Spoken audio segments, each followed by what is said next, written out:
দর্শক, হয়তো আপনারা থাকেন দালান বা বিল্ডিং এ, কিন্তু আজকে আমি আপনাদেরকে দেখাবো এমন এক দম্পতিকে যারা ঘরে থাকে না গরু ছাগলের ঘরে থাকে এটা আপনারা আইডেন্টিফাই করতে পারবেন না। তো দর্শক, চলুন সেই দুঃখী দম্পতির জীবনের গল্প শুনে আসি। তো দর্শক, চলুন সরাসরি কথা বলা যায়। কেমন আছেন দাদা? সে কানে শোনে না। উনি কানে শোনে না? আমরা দেখতে পারলাম যে ওনার পাও নেই, বাড়িঘরের অবস্থাও খারাপ। ওনার কি হয়েছিল একটু যদি খুলে বলতেন। প্রথম হইলো পায়ে চিঠি দিয়েছিল, তারপরে মানুষ মুখ দোষ করছিল, করে ঘাওটা হারাই ঠেকে গেছিল। আমি অপারেশন করছি, 5 বার অপারেশন করছি। এই যে পায়ে দুটি, আবার এই পায়ে দুটি। মানে কিভাবে অ্যাক্সিডেন্টটা করছিল সে? প্রথম চিটিগাং গেছিল, যাই এক রোডে কাম পায় নাই, তারপরে ভাটায় কাজ করছে, করে ওই ইট মাথায় লিছে, লেওয়ার পরে ওই পায়ের পর পড়ছিল। দাদার এই ঘটনাটা কতদিন আগে ঘটছে? 10-12 বছর আগে। 10-12 বছর আগে। তাহলে এখন পরিবার চালাচ্ছেন কিভাবে? চায়া খায়। চায়া খান। উনি আগে কি করতো? ভ্যান চালাতো। পাবেন। আপনার ছেলে মেয়ে কয়টা? 1 মেয়ে 2 ছেলে। আপনার ছেলে মেয়ে ওনারা কি করে? ওরা ভ্যান চালায়।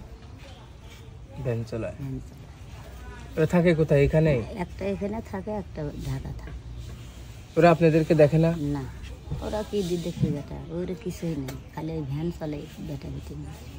আর দাদার একটি পাও নাই, আবার দাদা তো দেখতেছি অনেক অসুস্থ। আসলে এইভাবে কি সে কি ঘোরাফেরা করতে পারে? ওই যায় টুকটুক করে। একবার অ্যাক্সিডেন্ট হয়েছিল, মাথা হাসপাতালে থেকে আইছিল হাত দিয়ে।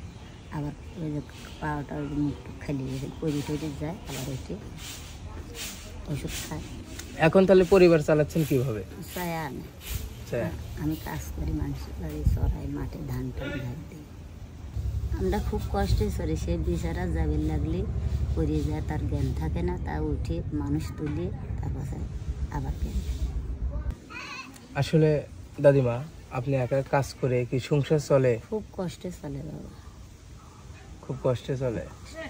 আর ছেলে মেয়েরা কি দিদি, তাদেরও খুব কষ্ট। 5-6টা ছেলে মেয়ে থাকে, সেই কষ্ট করে আমি মানে তাদের থেকে কিছু নেন না? আমি যে কটা খাবো সে কটা লাতে লাতে খাই। এমনও দিন গেছে আমার না খাই। ও, আপনার না খাওয়াও দিন গেছে? খুব কষ্ট হয়েছে। তো প্রিয় দর্শক বিন্দু, আসলে মানে মানুষের কাছে না আসলে বোঝা যায় না যে তারা কিভাবে দিন পার করতেছে। আসলে দাদা হয়তো কানে কম শোনে, দাদার কথা শুনতে পারলাম না। দাদি কানে চোখে ভালোই দেখতে পারে, হয়তো বুঝতে পারলাম। তার থেকে কিছু কথা শুনলাম, মানে কষ্টের কথা শুনে কি বলবো, আর কিছু বলার ভাষা নেই। বাড়িঘরের তো অবস্থা দেখছেন, বাড়িঘরও সেরকম না, একবার ভাঙাচুরা। তাহলে দুপুরে যে খাবেন সে খাবার বাসায় আছে? সেই খাবার বাসায় বাবা করা লাগবে। দেখেন, মানে দুপুরে খাবে সে খাবারটা বাসায় নাই। আমি যদি আপনাকে বাজার করার কিছু টাকা দিই তাহলে আপনি নেবেন? খুশি হবেন? খুশি হব। আসলে বাড়িঘর দাঁড়ানোর মতন অবস্থা নাই।